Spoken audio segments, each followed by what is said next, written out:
Welcome to Blizzard Fire. We hope this video helps fire up your solution. You need admin rights and closed apps. Once that's in place, start by opening Settings and going straight to Apps, right arrow Installed Apps. Search for Java so you can see every installed JRE/JDK at once. When you find an entry, click Uninstall and follow the uninstaller prompts. This removes the primary program files and registered uninstallers.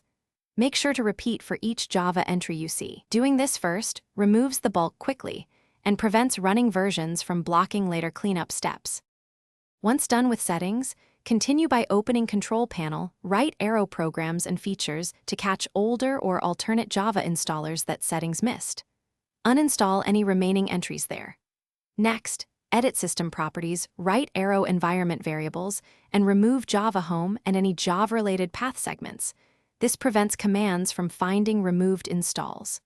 Then, using File Explorer with admin rights, delete leftover folders under C, /program files /Java and C, /program files x86 /Java.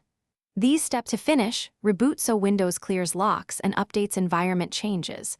Once restarted, open Command Prompt and run Java version to verify the command is gone or returns an error. If the command still shows a version, make sure no path entries remain, check Windows services for Java-related processes, and inspect browser extensions or plugins. If removal still fails, reinstall the same Java version and then uninstall it again to repair its uninstaller. One key tip: